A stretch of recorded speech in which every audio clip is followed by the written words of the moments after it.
Po niya ay Danny. Siya po ay isang taong mahilig sa away at siya po ay nakulong dahil po sa pagpatay sa isang lalaki. At doon po sa bilangguan ay may nag-abot po kay Danny ng Bible. Binasa niya ito at habang binabasa niya po ito ay nakita niya ang kanyang sarili, amen, na attracted na po kay Jesus na kanyang binabasa. Ang tingin po ni Danny sa sarili niya ay mabuting tao kapag ikinukumpara niya ang sarili niya sa ibang tao. Pero nang ikumpara niya ang kanyang sarili sa ating Panginoong Hesus ay nagsimula siyang makaramdam ng hiya at takot. Isang gabi, tinignan ni Danny ang kanyang buhay at nakita niya na napaka-miserable nito. Mahilig siyang pumunta sa tinatawag na Coke Party. Ito po ay isang party kung saan ang mga tao doon sa lugar na yon ay malayang gumamit ng iba't ibang klase ng party drugs, gaya ng cocaine at ecstasy. At itong si Danny, sabi sa kwento ay marami siyang nakilala na mga babae doon sa party na yon. Isang linggo ng umaga, ang gwardiya sa kulungan ay nagtawag kung sino ang gustong dumalo sa chapel o sa gawain. Parang kagaya ng ganito. Sumigaw si Danny, cell 16. Ibig sabihin, sinabi niya kung saang selda siya nabibilang, ibig sabihin ay nais niyang dumalo. Pero, ang layunin niya talaga kung bakit gusto niyang dumalo ay may gusto lang siyang itanong doon sa mga ngaral o ang tawag ay prison chaplain. Pagtapos ng service, nilapitan niya yung mga ngaral at nagsabi, yung nabasa ko ba na outer darkness sa Bible ay tumutukoy sa impyerno? Sabi ni Danny. Sumagot yung mga ngaral, oo. Kung ganon, ay nasa malaking problema pala ako, sabi ni Danny. Pagbalik mo sa iyong selda, sabi ng mga ngaral, lumuhod ka sa tabi ng iyong higaan, ipahayag ang iyong mga kasalanan sa Diyos at manalangin kay Hesukristo na pumasok sa iyong puso. Ganon nga ang ginawa ni Danny, taimtim na nanalangin at tinanggap si Jesus bilang Panginoon ng kanyang buhay. At sa kanyang pananalangin, naramdaman niya na siya ay tinanggap ng Panginoon sa kabila ng lahat ng kanyang mga nagawa. Kalaunan ay nakalaya si Danny sa bilangguan, nagkaroon ng asawa at 5 anak. At hindi lang yon, amen, ipinagamit niya ang kanyang buhay sa pamamagitan ng pagtatrabaho sa bilangguan bilang prison chaplain. Siya na yung pumunta sa kulungan para magbahagi ng salita ng Panginoon. Nangaral siya sa mga tao na napapasok sa bilangguan na kailangan nilang tanggapin ang Panginoong Hesus sa kanilang buhay, na si Hesus ang totoong makakapagbigay ng tamang layunin at direksyon ng buhay. Ikinuwento ko po yun ngayong umaga dahil yun po talaga ang totoo at kailangan ng bawat tao. Ang tanggapin po si Hesus bilang Panginoon at Hari sa buhay nila. Amen? Simple lang po ang pangaral ngayong umaga, pero gaya ng aking sinabi, ito po ang pinakakailangan ng bawat tao. Amen? Amen? Narinig, natanong niyo na ba sa inyong sarili, mga kapatid, ano nga ba ang buhay kung hindi ka nakakilala at tumanggap sa ating Panginoong Hesus? Tanong mo na ba ang iyong sarili? Paano kaya kung hindi ako nakakilala sa ating Panginoon? Kay Hesus. Hindi ako tumanggap sa Kanya, hindi ako sumampalataya sa Kanya.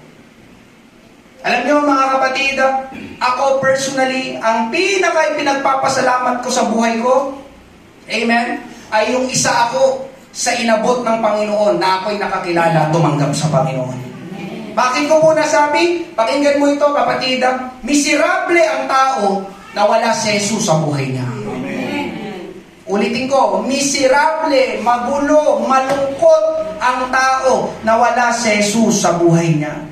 May babasahin tayong tagpo sa Bible at dito po natin kukunin ang ating pangangaral. Mark chapter 5 verses 1 to 8, tapos talon tayo ng 13 hanggang 15. Ang sabi po ay ganito, dumating sila sa kabilang ibayo ng dagat sa lupain ng mga Geraseno. Nang bumaba siya sa bangka, isang lalaki na may masamang espiritu ang agad na sumalubong sa kanya mula sa mga libingan. Siya ay naninirahan sa mga libingan at wala nang makapigil sa kanya kahit na may tanikala. Sapagkat madalas na siya'y ginagapos ng mga kadena at mga tanikala, ngunit nilalagot niya ang mga tanikala at pinagpuputol-putol ang mga kadena. Walang taong may lakas na makasupil sa kanya. Sa gabing araw ay palagi siyang nagsisisigaw sa mga libingan at sa mga kabundukan at sinusugatan ng sarili ng mga bato.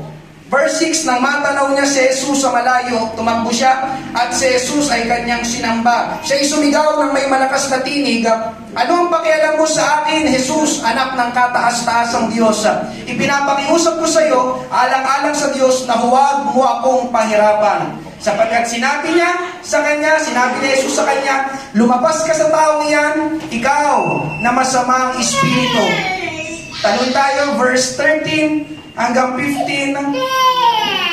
At sila'y kanyang pinahintulutan, at ang mga masamang espiritu ay lumabas at pumasok sa mga baboy. Ang kawan na may bilang ng mga 2,000 ay bumulusok sa matarik na bangin patungong dagat at nalunod sila sa dagat. Ang mga nagpapakain sa kanila ay tumakas at ibinalita sa lungsod at sa mga nayon, kaya't nagdatingan ng mga tao upang tingnan kung ano ang nangyari. Lumapit sila kay Jesus at nakita nila ang inalihan ng mga demonyo na nakaupo roon na may damit at matino ang pag-iisip. Ang taong nagkaroon ng isang lehiyon at sila'y natakot. Pagpalain ng Diyos ang pagkabasa ng kanyang salita. Tayo po'y sumandaling manalangin ngayong umaga, Panginoon.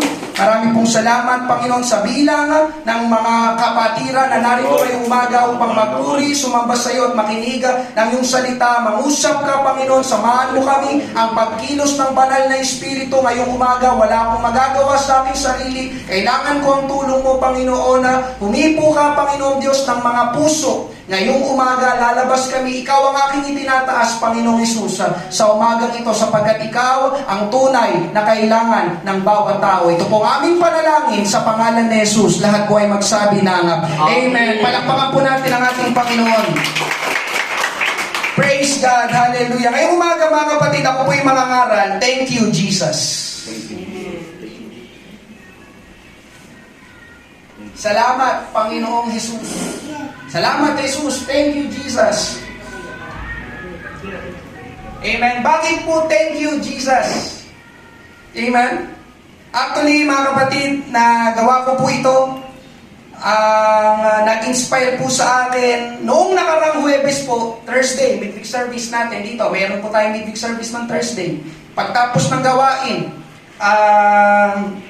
naglilinis kami ni Brother CJ. Nagliligpit na sa kusina. Nandun si Rolin, sila naman naghugas ng pinggan. Si Rolin at merong isang kabataan ay magkausap sila sa kusina. Nag-uusap sila at parang naglalabas ng saloobin itong kabataang babae nito. Kaya lang, napapadaan ako dahil nagwawalis ako at magtatapon ng basura at ikinukwento ng kabataan ng kanyang tatay. Na yung kanyang tatay ay nagsusugal online, 4 na beses hanggang 5 beses kung uminom, at madalas umuwing lasing. Na sa halip na itabi yung pera para ipunin, ay napupunta lang sa mga ganong gawain. Sabi pa nung kabataan na hindi sila nakakabili ng grocery, sa mga stock, sa mga kailangan sa bahay. May pang-inom at pang-sugal, pero walang pang-grocery. Nakita niyo po ba yung senaryo, mga kapatid, sa ating Panginoon? At madalas din na nag-aaway yung kanyang tatay at nanay. At dahil naririnig ko, di na ako nakatiis, napapailing ako. Amen. Nagsabi ako, ang lumabas sa bibig ko, sabi ko sa kanila ni Rolin, ang conclusion ko, magulo talaga ang buhay kung wala si Jesus doon sa tao. Amen. Ganun lang. Magulo, sirable ang buhay, kapag ang tao ay hindi pinaghaharian ng ating Panginoong Hesus. Doon pa lang sa kilos ng tao. Kaya thank you, Jesus, ang pamagat. Bakit? Dahil pinagpapasalamat ko sa Panginoon kung sino ako ngayon, kung nasaan ako ngayon, at kung ano meron ako ngayon. Amen. Thank you, Jesus. At habang iniisip ko yung pangyayari na yon, ay ito pong tagpo sa Bible na binasa natin kanina, yung Mark chapter 5, ang pumasok sa isip ko. Amen? Samahan po tayo ng Panginoon ngayong umaga na makita po natin ang kahalagahan ng Panginoon sa ating buhay, na siya po ang tunay na kailangan po ng bawat tao. Una po natin pag-usapan, the condition of man. Kondisyon, kalagayan ng tao. Amen? Binasa po natin kanina ang tagpo kung saan po ang Panginoong Hesus kasama ang kanyang mga alagad ay pumunta sa isang lugar At pagdating nila sa lugar na yon ay may isang lalaki na may masamang espiritu. Mark chapter 5 verses 1 to 2. Dumating sila sa kabilang ibayo ng dagat, sa lupain ng mga Geraseno. Nang bumaba siya sa bangka, isang lalaki na may masamang espiritu ang agad na sumalubong sa kanya mula sa mga libingan. Ang sabi po, mga kapatid, isang lalaki na may masamang espiritu. Ibig sabihin po nun ay control siya ng masamang espiritu, evil spirit, amen? Control, hawak, pinamumunuan, pinaghaharian, amen? At naniniwala po ko ngayong umaga na ang unang pumapasok sa isip natin, amen, nabasa natin, lalaki, may masamang espiritu. Ang unang pumapasok sa isip natin, ang mga taong may masamang espiritu, ay yung mga nagwawala, tama ba? Nagwawala, nanginginig, tapos magsasalita na iba ang boses. Layas kayo. Tapos yung tumitirik yung mata. Amen? Masamang espiritu, di ba? Inaalihan ng masamang espiritu. Sila ay may masamang espiritu. Ang tawag nga sa atin dito sa Pilipinas ay sinaniban. Sinaniban. Alam niyo po yung salitang yun? Sinaniban. Amen? Pero ngayong umaga, mga kapatid, pakinggan mo ito. Hindi lang yung mga taong tumitirik ang mata, magsasalita ng ibang boses, at nanginginig ang may masamang espiritu o possess. Sa English kasi ay possess ng masamang espiritu. Ang totoo po, mga kapatid, ngayong umaga, ang lahat ng tao, amen, ay possess ng masamang espiritu. Generally. Amen? Ayos mo sabihin, nung hindi ka pa nakakakilala kay Kristo, possess ka ng masamang espiritu. Amen? Para kayo nata maniwala. Amen. Mamaya, dadaanan natin. Bago tayo makakilala lahat kay Jesus, possess tayo. Hawak, control tayo ng masamang espiritu. Para maunawaan po natin kung bakit ganon, babalik lang po tayo sa pasimula. Nang bumagsak po ang tao, sina Adan at Eva sa kasalanan, lahat ng tao na ipapanganak ay makasalanan. At nang mahulog tayo sa kasalanan, mga kapatid, listen, nahulog na rin tayo sa mga kamay ng kaaway ng dyablo.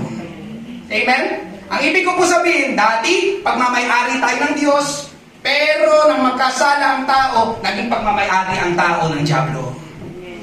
Kasi nahulog tayo sa kasalanan. Amen? Doon pumasok ang kasalanan. Ibig sabihin, mga kapatid, nung pagmamay-ari, control, pumapangibabaw. Man is under the influence of the devil. Kaya napansin nyo, mga kapatid, nang magkasala ang tao, nagkaanak sila, si Cain at si Abel, anong ginawa ng magkapatid?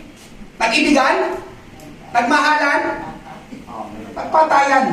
Dalawa na nga lang silang magkapatid. Di ba? Sino anak ni Adan at Eva? Si Cain, si Abel. Anong ginawa ng dalawa?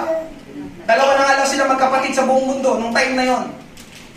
Pinatay ni Cain, si Abel. Anong tawag doon? Man is simula na magkasala ang tao, man is under the influence of the devil. Kaya po yung lalaki po dito sa kwento, tignan niyo po ang sabi, mga kapatid, Mark chapter 5 verse 16, at sinabi sa kanila ng mga nakakita rito kung anong nangyari sa inalihan ng mga demonyo at sa mga baboy.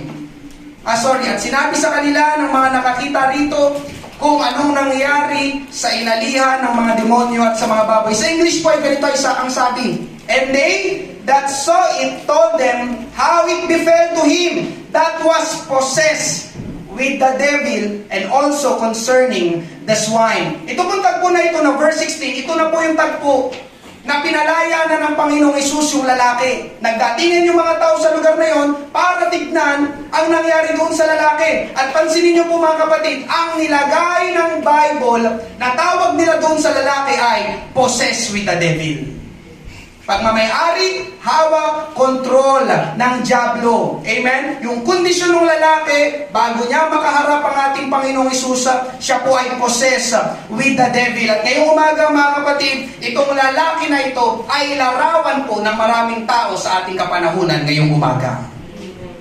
Hindi po sila nanginginig, hindi po sila nagwawala, hindi po nag-iiba ang kanilang boses, hindi po tumitirik ang kanilang mga mata.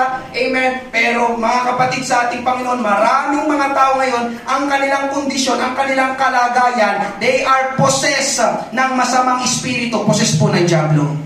Paano mo nasabi, Pastor? Amen? Dahil po sa kanilang buhay at dahil po sa kanilang mga ginagawa.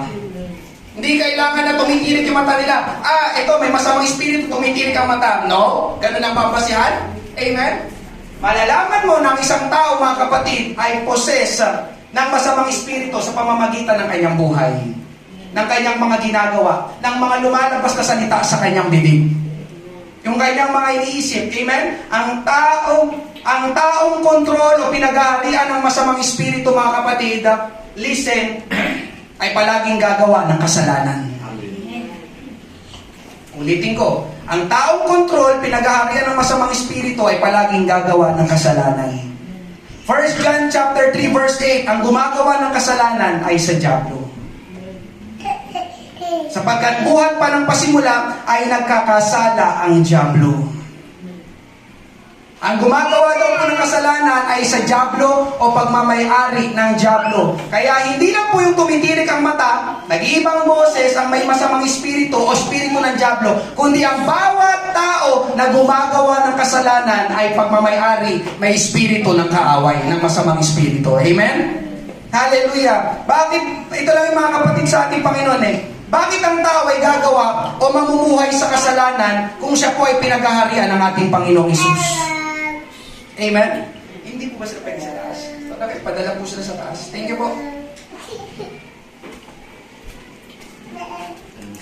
Yan, doon muna sa taas. Thank you. Mamaya, bababa tayo. Maraming bata doon. Sige po, balik po tayo mga kapatid sa ating Panginoon. Amen? Hallelujah. Tahimik po kayo. Praise God. Hallelujah. Thank you, Jesus. Amen? Ganito po yan, kapatid, sa ating Panginoon. Sabi ko nga sa inyo, basic lang po ito, pero kailangan po natin ipangaral dahil gusto ko pong itaas pasalamatan ng Panginoong Hesus. Ganito lang po yan, mga kapatid, sa ating Panginoon. Kapag ang tao, direct to the point, umiinom ng beer, naglalasing, nasa kanyang espiritu ng Panginoon o masamang espiritu? Masamang spirito.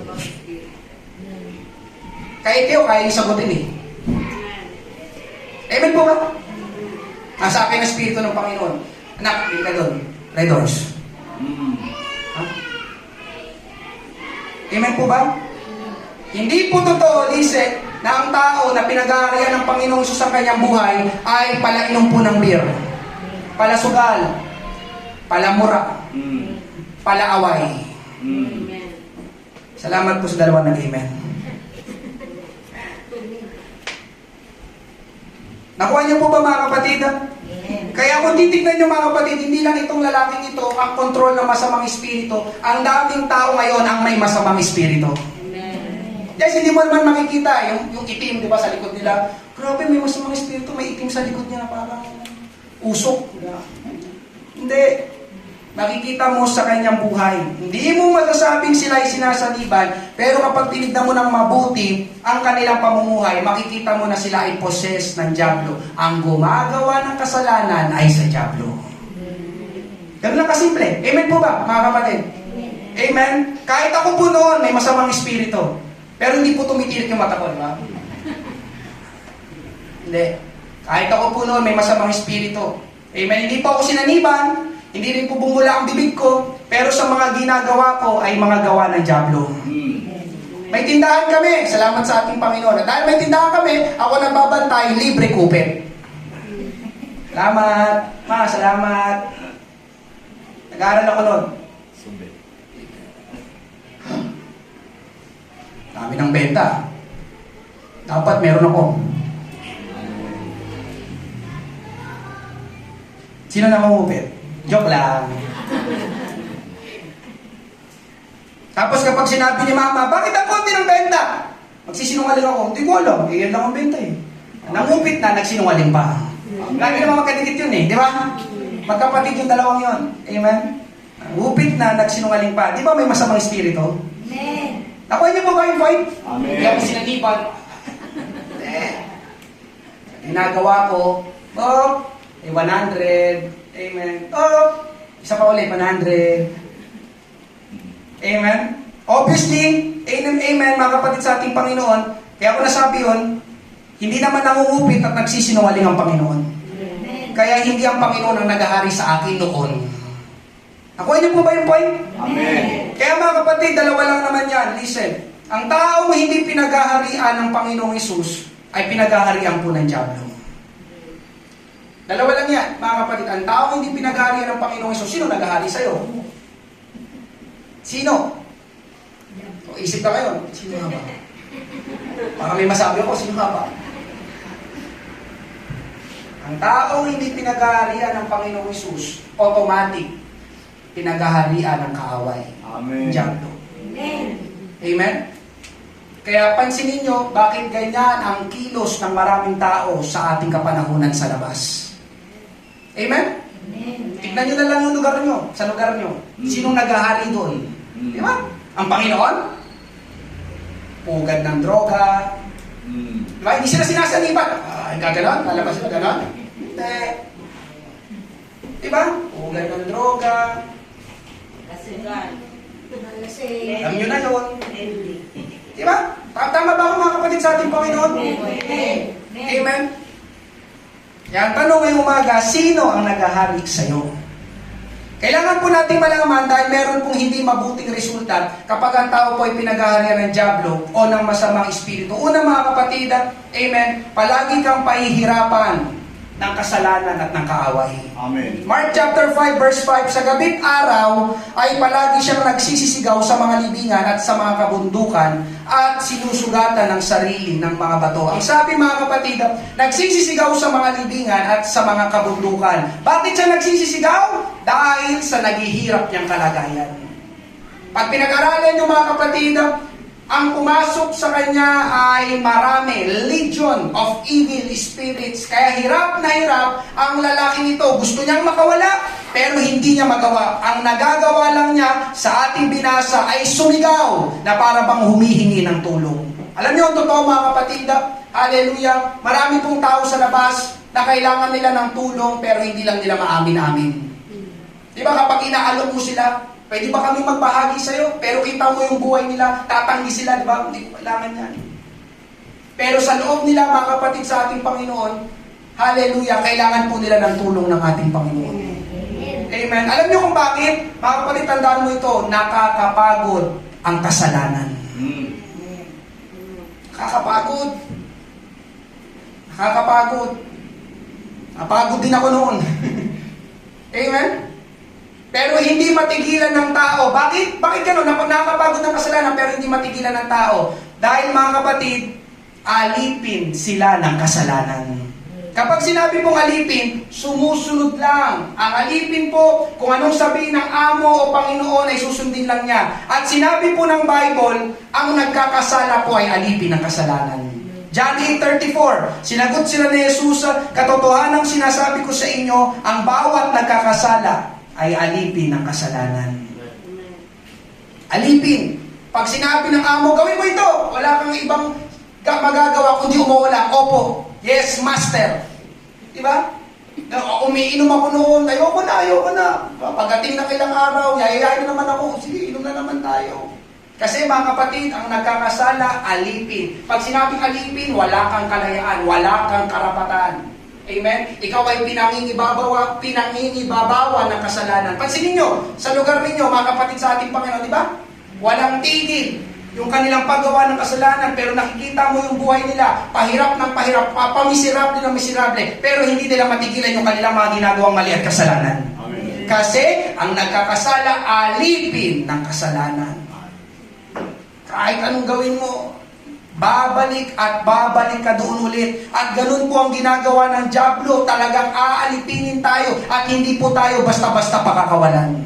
Ikalawa, mga kapatid, sa ating Panginoon, na ginagawa po ng kasalanan, amen, ng Diablo, ng masamang espiritu, ay sinasaktan po ang ating sarili. Amen? Sinasaktan o pinapatay ang sarili. Mark chapter 5 verse 5. Sa gabing araw ay palagi siyang nagsisisigaw sa mga libingan at sa mga kabundukan. Pansinin niyo po sa bandang dulo at sinusugatan ang sarili ng mga bato. Ang lalaking ito na may masamang espiritu ay sinusugatan ang sarili ng mga bato na para bang pinapatay niya ang kanyang sarili. Ganun naman ang ginagawa ng kasalanan, mga kapatid, sa ating Panginoon. Sasaktan at papatayin ka ng kasalanan. Amen? Sabi ng iba, vitamins daw ang beer, sigarilyo at droga. Hindi po yun vitamins, mga kapatid. Yung mga bagay po na yun ay nakamamatay. Narito ang isang ama ng tahanan, amen, kamuntik ng mamatay. Droga, sigarilyo, beer, amen, sinugod sa ospital, amen, 50-50, hallelujah, pero salamat sa ating Panginoon, may plano pa ang Diyos sa buhay niya, amen? Pero siya'y patunay, amen, nakamamatay ang kasalanan, sasaktan ka, kapatid, sa ating Panginoon. Sasaktan ka, sasaktan ang kalusugan mo, di ba? Di ba? Katawan mo yun, di ba? Ang kasalanan, sasaktan din ang pananalapi mo, di ba? Bili ka ng bili ng mga ganung bagay. Amen. O wala namang kakwenta-kwenta, di ba? Amen. Amen. Sasaktan. Hindi lang ikaw, mga kapatid, sa ating Panginoon. Pati yung mga tao na nakapaligid sa'yo, masasaktan dahil sa ginagawa mo. Amen. Itigil mo na yan, di ba? Ikaw, di ba? Sining ganun sa'yo, itigil mo na yan. Puro ka na lang ganyan, di ba? Sakto, mga nanay kausap ko dito. Sino dito na konsumisyon sa minister nyo? Amen. Tigil mo na yan! Di ba? Sasaktan ka rin sa ginagawa nila. Umaga, di ba? Salit na pandesal, nang hinahanap, gym. Amen. Kaya may gym dito. Ako, di pa ako nakakainom ng tubig. Gym muna. Alaksan. Kaya ang totoo, mga kapatid, kapag ang tao ay may masamang espiritu, sasaktan niya ang kanyang sarili sa pamamagitan ng mga gagawin niyang kasalanan. Amen. Ikatlo, mga kapatid, sa ating Panginoon, ang taong pinamamahalaan ng kasalanan o ng masamang espiritu, wala sa tamang katinoan ng pag-iisip. Mark chapter 5 verse 15, lumapit sila kay Jesus at nakita nila ang inalihan ng mga demonyo na nakaupo roon na may damit at matino ang pag-iisip. Ang taong nagkaroon ng isang lehiyon at sila'y natakot. Ito po yung tagpo, mga kapatid, na tapos na. Amen? Yung lalaki ay pinagaling na ng ating Panginoong Isus. Napansin niyo po ba ang tawag? Nung siya'y nakita daw ng mga tao, matino na ang kanyang pag-iisip. So, ibig sabihin, mga kapatid, yung lalaki, nung hindi pa siya pinapagaling, hindi pa siya kinakatagpo ng ating Panginoong Isus, ay wala pa sa katinoan ng pag-iisip. Ganun naman ang ginagawa ng kasalanan, pinapupuro lang ating isipan. Amen? Sabi ko nga sa inyo, may kakilala ba kayo sa inyo? Ikaus na nga sa buhay, pero nagdodroga pa rin. Kilala ba kayo? Diba? Hindi na makabili ng bigas. Pero may pambili ng shabu. Anong tawag doon? Diba? Wala sa katinoan ang pag-iisip. Kapag ang tao pinag-aharian ng diablo ng masamang espiritu. Nandiyan pa po ba kayo? Diba? Ang tawag doon, wala sa tamang katinoan. Naalala ko noon si Papa, yung aking tatay, amen, wala naman siya dito. Nahilig sa sabong. Yung manok niya, binibilan niya ng vitamins. Kami magkapatid, hindi niya mabilan ng vitamins. I love you pa, pero mahal ko si Papa. Amen. Anong tawag doon? Wala sa tamang katinoan ng pag-iisip. Amen po ba na dyan po? Nakuha niyo po ba yung point? Amen. Kada umaga, hinihimas ni Papa yung manok niya. Pero hindi ko maalala kung hinihimas ni Papa yung likod ko. Pero salamat, nakakilala tayo sa ating Panginoong Jesus. Amen. Hanggang ngayon, amen, pinagpipray ko yung aking tatay. Salamat, kahit papano, natigil na yung sabong. Pero noon, grabe talaga. Amen. Dami kong nakikita yung pagkain ng manok. Grabe. Pero yung ulam namin, parang galing pa siya maglabas ng pet. Kakain na naman. Siyempre, kakain talaga tayo. Amen. Pero bakit yung manok, di ba, kompleto yung pagkain, di ba? Praise God. Di ba, nakukuha yung point, di ba? Di ba? Anong tawag doon, di ba? Parang may ganun, di ba? Pero totoo, wala sa tamang katinoan ng isip, di ba? Nakukuha niyo po ba yung senaryo? Amen. Di ba, pag maglalabas ng pera sa pamilya, Pera naman, gastos nyo. Di ba? Pero pagdating sa bisyo, di ba? Kaya, pati pato, pati panabla. Di ba? Okay lang magutom yung pamilya ko. Huwag lang magutom itong panabong ko. Amen po ba? Kaya ngayong umaga mga kapatid sa ating Panginoon, napakarami pa pong halimbawa, pero ang gusto ko pong makita ninyo ay kaawa-awa ang kalagayan o kondisyon ng tao na ang naghahari kumokontrol sa kanya ay kasalanan. Kakaawa. Kaya nasabi ko po kanina, magulo at miserable ang tao na hindi ang Panginoong Hesus ang naghahari sa kanya. Ang Panginoong Hesus ba ang naghahari sa iyo? Kung ang Panginoong Hesus ang naghahari sa iyo, pwede ba natin papurihan, palakpakan ng ating Panginoon? Amen. Lord, salamat. Kasama ko ngayong umaga yung mga pinalaya mo, mga tinubos mo ng iyong banal na dugo. Hallelujah. Meron kang ginawa sa aming buhay. Amen? Ang totoo mga kapatid, lahat nga tayo noon possess ng kaaway. Diba? Isipin mo ngayon yung mga pinagagagawa mo noon. Diba? Diba? Ako pala yun. Ginawa ko pala yun. Biruin mo, ingay. Minsan pumapasok pa rin sa isipan ko eh. Diba? Pangungupit ko sa tindahan. Diba? Pagsagot ko. Diba? Pagsisinungaling. Kaya thank you, Jesus. Thank you, Jesus. Pangalawa, pag-usapan natin, Jesus is the only answer. Amen. Parang kakornet, no, pag binasa, no? Ginagawang memes kasi ito, katatawanan. Jesus is the only answer. Pero mga kapatid sa ating Panginoon, yan talaga ang totoo. Si Jesus lang ang tanging kasagutan. Yung mga tao sa labas, si Jesus ang totoong kailangan nila. Amen? Hallelujah. Baka iniisip nyo ngayong umaga, Pastor, puro tayo Jesus, Jesus, Jesus. Ang itatanong ko naman, sino ba kung hindi si Jesus? May naisip ka pa bang iba? Baka meron pa. Sabi mo sa akin mamaya, baka magtapos sa service. Amen? Mga kapatid, sa ating Panginoon, ito po ang totoong hallelujah. Paulit-ulit na, parang silang plaka na, pero hanggang sa pag-uwi mo para maalala mo, ang Panginoong Hesus ang pinakakailangan ng lahat ng tao. Amen. Amen? Para ang tao makalaya sa kasalanan, para ang tao makalaya sa masamang espiritu, para ang tao maging matino ang pag-iisip, para ang tao mabago ang kanyang buhay, para ang tao maging tama ang direksyon ng kanyang buhay, para ang tao maging mabago, maging mabuti at maayos ang kanyang gagawin, kailangan niyang tanggapin at pagharian siya ng ating Panginoong Hesus.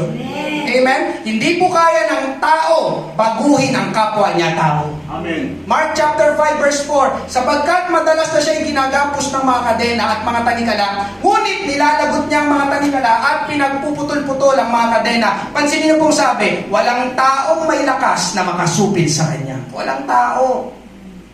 Amen? Walang taong kayang pigilan siya, kontrolin siya. Amen? Palayain yung masamang espiritu na nasa lalaki na yon. Di ba? Walang taong may lakas na makasupil sa kanya. Walang magawa yung mga tao doon sa lalaki na may masamang espiritu. Hindi magawa ng mga tao sa lugar na yon na baguhin yung lalaki o alisin nga yung masamang espiritu doon sa lalaki. Amen? Dahil mga kapatid, ang totoo, malakas ang kasalanan at makapangyarihan ng diablo na kumokontrol sa tao.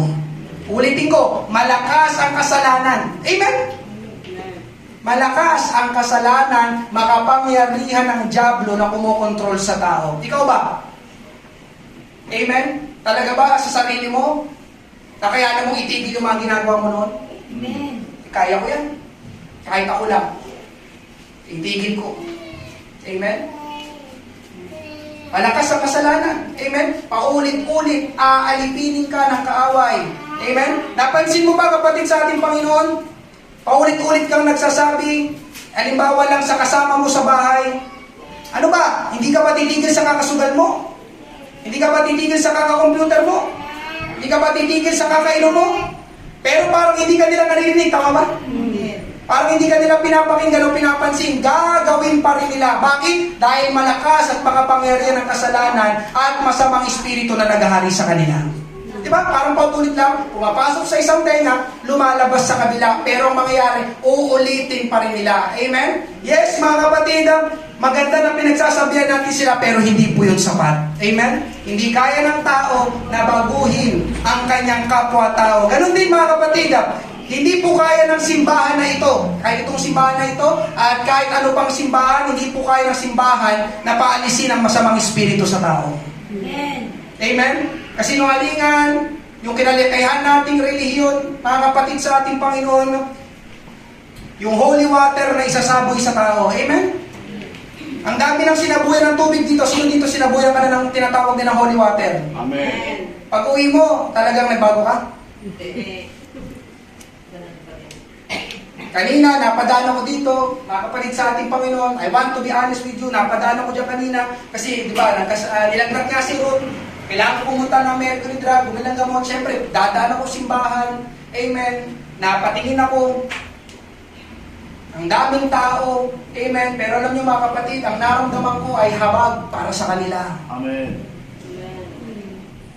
Sigurado ko, pag uwi ng mga yon, di ba? Balik na naman yung sa dati nilang buhay ginagawa. Amen.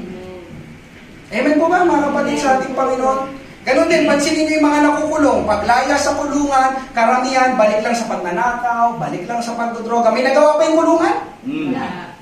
Di ba?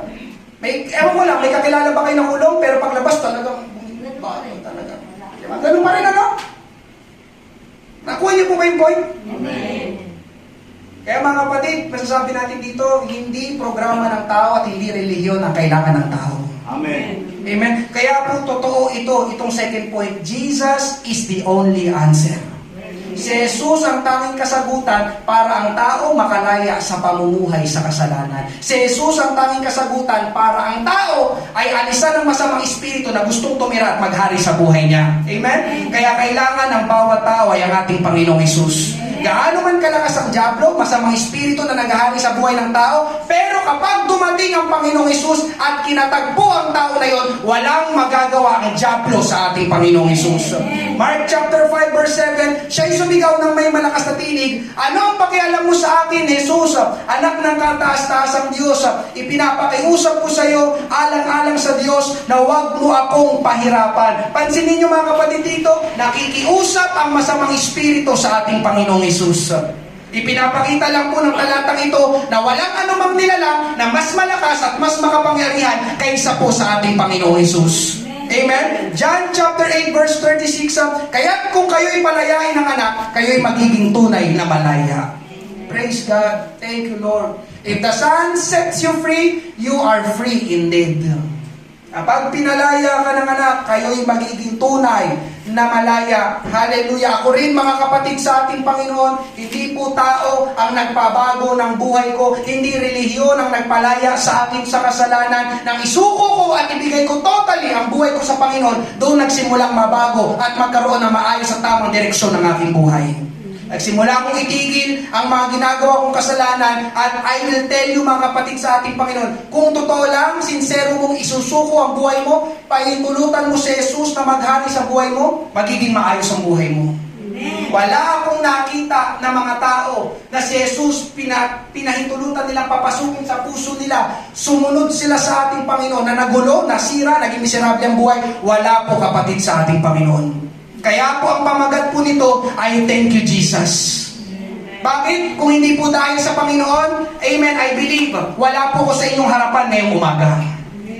Kung hindi po dahil sa Panginoong Isus, wala din ako ngayon dito sa church. Amen? At kung hindi ako inabot ng Panginoong Isus, ang tanong ko nga, amen, nasaan kaya ako ngayon at anong ginagawa ko? Amen? Ganon din ang tanong sa iyo ngayong umaga. Kung hindi ka inabot ng Panginoong Isus, nasaan ka kaya ngayon at anong ginagawa mo? Amen? Dahil ang pinapalaya ng Panginoon ay nagiging maayos at may tamang direksyon ng buhay. Mark chapter 5 verse 15. Lumapit sila kay Jesus at nakita nila ang inalihan ng mga demonyo na nakaupo roon na may damit at matino ang pag-iisip, ang taong nagkaroon ng isang lehiyon at sila'y natakot. Amen? Kanina mga kapatid, ano yung kalagayan, kondisyon ng lalaking ito? Nahihirapan, nagwawala, sinasaktan ng sarili, pero nang siya'y katagpuin ng ating Panginoong Isus, naging mahinahon siya at naging matino ang kanyang pag-iisip. Alam niyo mga kapatid, listen, nag-sharing kami ng mga kabataan, kasama si Brother Ogie. Isa sa mga pagpapala, kapag ikaw ay nasa Panginoon, yung namumulat yung mga mata mo sa totoong nangyayari sa paligid mo na dati hindi mo makita. Amen. Parang ganito po yan mga kapatid. Halimbawa lang po ito. Di ba, may tinatawag sila, ano yun? Third eye? Di ba? Third eye. Amen? Yung third eye mo nabuksan. Pero hindi mga kaluluwang ligaw ang nakikita mo. Sabi nila, pag nabuksan daw ang third eye, mga kaluluwa daw makikita mo. Pero dito mga kapatid, halimbawa lang po ito, ilustrasyon. Kapag para bang yung third eye mo nabuksan, kundi ang nakikita mo ay yung ginagawa ng tao sa paligid mo. Amen. May nakikita ka sa kanila na sila hindi nila nakikita sa sarili nila. Pansin mo? Amen? May alam ka na hindi nila alam. Amen? Yun na nga, di ba mga kapatid sa ating Panginoon, kapag sila umiinom, nagdigarilyo, nagdodroga, nagnanakaw, ng bababae, ano-ano ba? Di ba? Tell them all. Amen? Sa kanila, parang wala lang yun. Tama ba? Normal lang, ginagawa nila. Di ba? Mapapadaan ka, parang wala lang sa kanila. Pero ikaw na pinalaya ng Panginoon, di ba? Yung mga ganung gawain, alam mo kagad. Kasalanan. Mali. Hindi mabuti. Makakasira sa tao. Tama ba? Pero sila hindi nila makita-kita yon. Amen po ba? Pero ikaw, nang ikaw katagpuin ng ating Panginoong Isus, tinanggap mo ang Panginoong Isus sa iyong buhay, parang boom! Para bang yung madilim noon na hindi mo rin makita, kagaya nila, biglang niliwanagan ng ating Panginoon. At nakikita mo na ng malinaw. At dahil nakikita mo ng malinaw, ito yung pagpapala, di kaya mong mamuhay na may kaayusan. Di ba, alam mo ko? Alam mo kung ano hindi gagawin at alam mo kung anong gagawin. Amen po ba? Hindi ba mapapala yun, Panginoon? Ay, mga kapatid. Amen? Di ba? May nakikita ka sa kanila na hindi nila makita-kita. Kaya nga ang ginagawa natin, di ba? Mamaya pa pala yung third point. Amen? Di ba mga kapatid sa ating Panginoon? Napakabuti ng ating Panginoon. Kaya thank you, Jesus. Amen? Amen. Alam mo, amen, kita mo malinaw, yun ay hindi mabuti at hindi tama. Kaya alam nyo mga kapatid sa ating Panginoon, araw-araw, amen, pinasasalamatan ko ang Panginoon sa ginawa niya sa buhay ko. Amen. Ano kaya ang kalagayan ko ngayon kung hindi ako inabota ng Panginoong Isus? Ang ganda po ng pangangaral ni Pastor Ernie. I-share ko na rin po dito, isingit ko na. Noong Friday po ng gabi, kami po ay nagkaroon ng Metro Manila Men's Discipleship. Naroon po kami, amen, sama si Brother CJ, si Brother Ogie, amen. Ang ganda ng pangangaral ni Pastor Ernie Herente. Siya po yung ating leader sa Lucena. Siya po ang pinangaral ni Pastor Boyet sa Mandaluyong. Amen. Ang kanyang pangangaral, saan ka pupunta o ano pa ang hahanapin mo kung ikaw ay naka Jesus na? Whom and where will you go? Ayun yung title niya. Saan ka pa pupunta? Ano pang hahanapin mo? Lahat ng kailangan mo ay nasa Panginoong Jesus na. Alam nyo, daming mga kalalakihan na bless kami mga kapatid sa ating Panginoon. Isang experience, ano bang taga doon? May karanasan na lang, amen. Isang may karanasan na pastor, amen. Kala mo, kapag nangangaral, may karanasan, para talagang may impact, ano? Ilang taon na siya, 1986, naglilingkod na siya sa ating Panginoon. Simula noon, ang dami yan ng kasabay na nawala sa paglilingkod sa ating Panginoon, pero nanatili siya, at yun nga ang kanyang pinangaral, may karanasan talaga. Sabi niya, bakit pa ako lalayo, aalis sa ating Panginoong Isus? Siya kay nag-ahon sa akin doon sa putikan, sa kadiliman, doon sa mga maling ginagawa ko noon. Saan pa ako pupunta? Lahat ng kailangan ko, si Jesus ang may kayang magbigay. Amen. Revelation chapter 22 verse 13. Si Pastor Evelyn nag-explain ito. Sabi niya, ako ang Alpha at ang Omega, ang una at ang huli, ang pasimula at ang wakas. Ang nagsasalita po dito, mga kapatid, ay si Jesus Christ, ang ating Panginoong Isus. Ang Alpha po pala ay unang letra sa Greek alphabet, Alpha.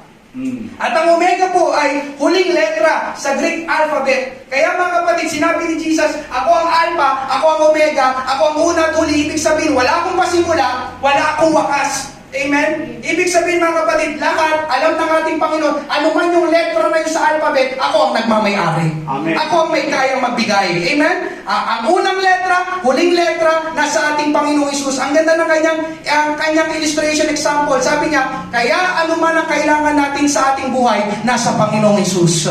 Kailangan mo ng provision, letter P, nasa Panginoong Isus. Siya nga yung unang letra tsaka huling letra sa Greek alphabet. Kailangan mo ng wisdom, W, nasa Panginoong Isus. Kailangan mo ng strength, kalakasan, letter S, Amen? Nasa ating Panginoong Isus. Amen. Kailangan mo ng comfort, kaaliwan, letter C, nasa ating Panginoong Isus. Kailangan mo ng healing, letter H, nasa ating Panginoong Isus. Amen? Lahat ng kailangan o kakailanganin ng tao ay nasa ating Panginoong Isus. Pwede ba natin palakpakan ang ating Panginoon? Hallelujah! Thank you, Lord. Kaya mga kapatid sa ating Panginoon, ito, pakinggan mo ito. I-take down note mo. Kapag nasa atin ang Panginoong Isus o siyang naghahari sa buhay natin, tayo ay merong pinagpalang buhay. Amen. Amen? Yes, marami tayong mga kailangan, pero I will tell you, hallelujah, kapag nasa iyo ang ating Panginoong Isus, ikaw ay merong pinagpalang buhay. Amen. Amen? Hindi lang kayamanan. Amen? Kung kailangan ng tao, kung kayamanan, meron ang Panginoong Isus. Amen? Lahat na nga eh. Amen? Kahit may problema, inawit natin, pwedeng maging masaya kapag ikaw ay naka Jesus. Amen. May mga pagsubok, pero may kalakasan sa ating Panginoong Isus. Diba? Amen? May kasalanan, pero ang provision ay nasa ating Panginoong Isus. Kaya sabi doon ni Pastor Ernie, whom and where will you go? Saan ka pa pupunta? Yun yung may text siya doon sa John chapter 6. Amen? Kaya ngayong umaga, hallelujah, panghuli, tell others about Jesus. Amen? Tell others. Marami pa nangangailangan kay Jesus. Hindi lang ikaw, hindi lang tayo. Amen po ba? Sabihin po natin sa iba ang tungkol sa ating Panginoong Isus at ang ginawa niyang kamangha-mangha sa ating buhay. Mark chapter 5, panghuling verse 18 to 20, nang sumasakay na siya sa bangka, ang lalaking inalian ng mga demonyo ay nakiusap na siya isama niya. Ngunit tumanggi si Jesus at sinabi sa kanya, umuwi ka sa iyong mga kaibigan at ibalita mo sa kanila ang lahat ng ginawa ng Panginoon para sa iyo. At kung paano kinawaan kanya. Praise God. Verse 20, at ang lalaki ay lumisan at nagpasimulang ipahayag sa Decapolis. Ibig sabihin ng Decapolis ay 10 areas, Deca, from the word Deca, 10 Decapolis. Bilhin mo, nangaral itong lalaki, nagbahagi siya sa 10 bayan sa lugar nila. Ang lahat ng ginawa ni Jesus para sa kanya at namangha ang lahat.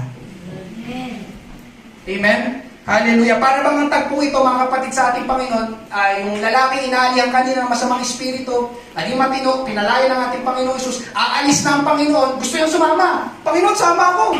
Ang galing, yung ginawa mo sa akin, hindi nagawa ng mga tao dito sa lugar namin eh. Sasama na ako sa iyo. Pero sabi ni Jesus, hindi na kailangan.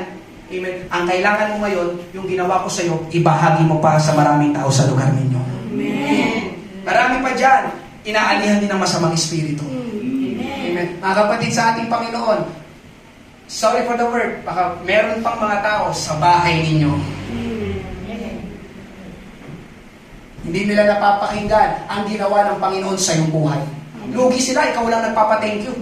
Thank you, Jesus. Sila tumitingin lang. Thank you, Jesus. Maganda kung buong bahay nyo, lahat kayo nagpapasalamat sa Panginoong Jesus. Ayun, napakagandang senaryo. Lord, salamat.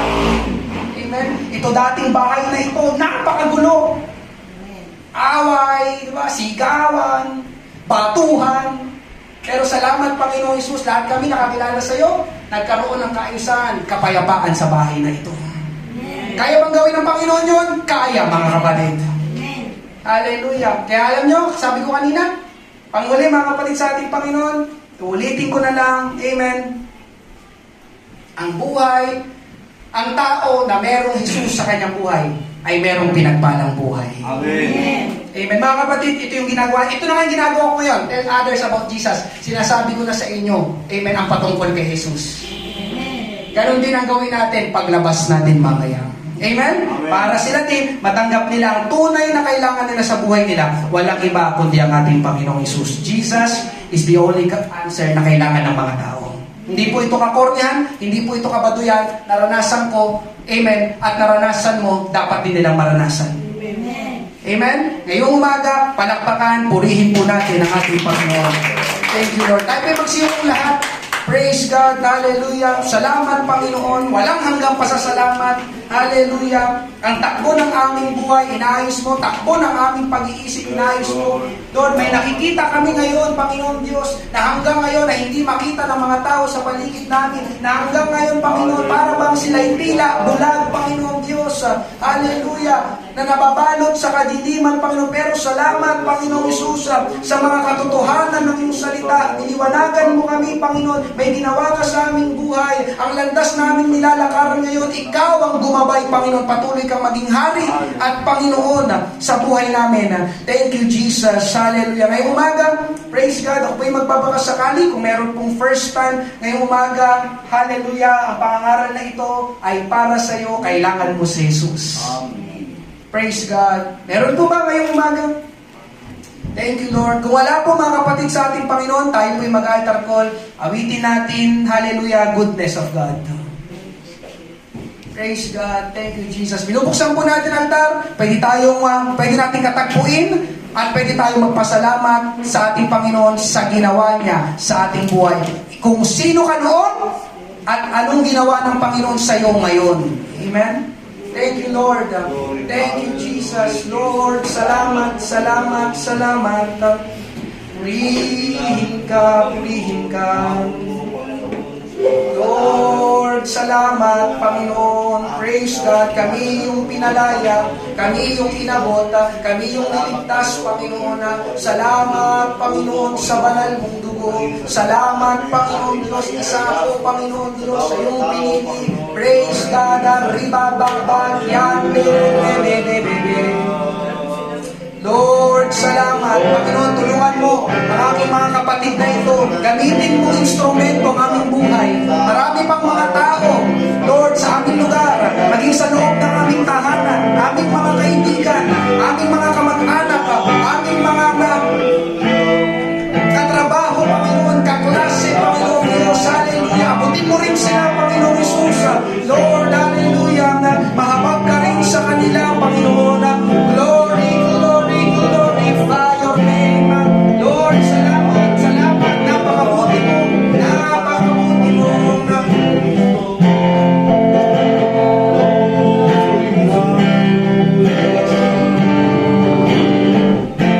In every breath that I am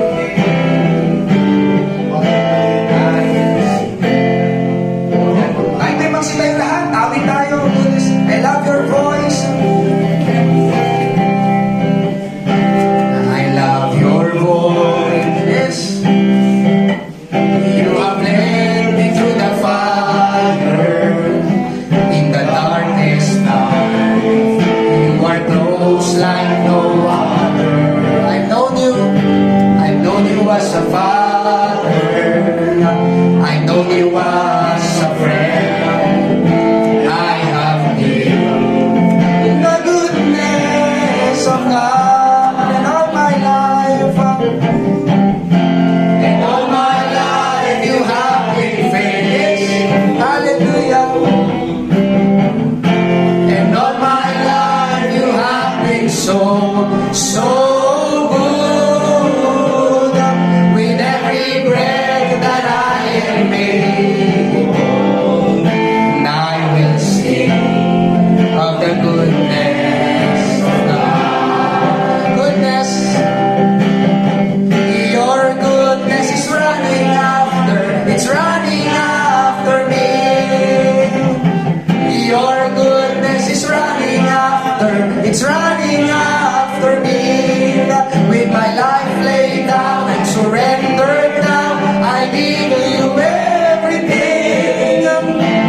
Cause your goodness is running after, it's running once again, your goodness. Your goodness is running after, it's running after me. Cause your goodness is running after, it's running after me.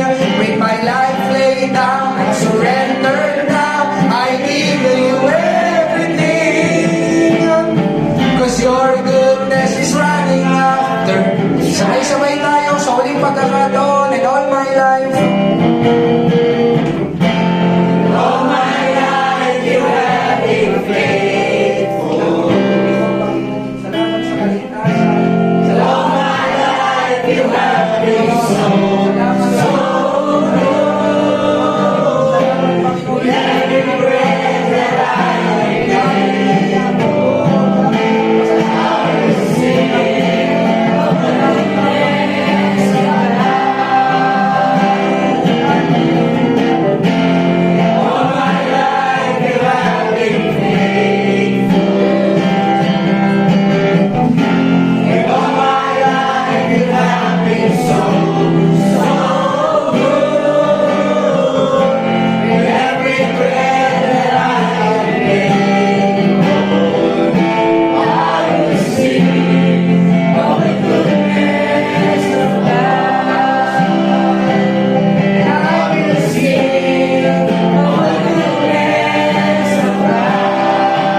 lang. O Diyos, hallelujah. Praise your holy name.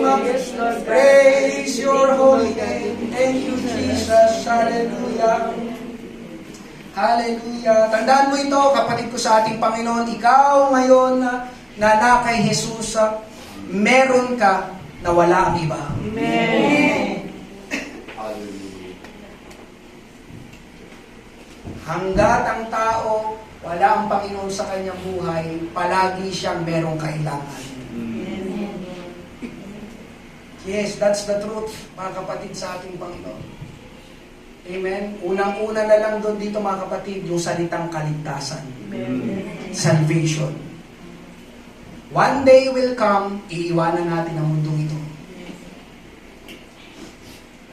And not possessions, not material things. Amen. Hallelujah. Anumang mga bagay dito sa mundo ay hindi makakapagdala sa atin sa buhay na walang hanggan. Tanging ang Panginoong Hesus ang may kayang maghatid, magdala sa atin sa langit. Kaya Jesus is the only answer. Amen. Meron ka na walang iba. Ingatan mo yan. You have a blessed life. Amen. Amen. Thank you, Lord. Salamat, salamat, salamat sa ating Panginoong Hesus. Siya ang palagi nating itataas. Amen? Hallelujah. Thank you, Lord. Pwede ba tayo magpuri ulit? Pasalamatan natin natin, Lord. Maraming po salamat. Nakila ka. Hallelujah.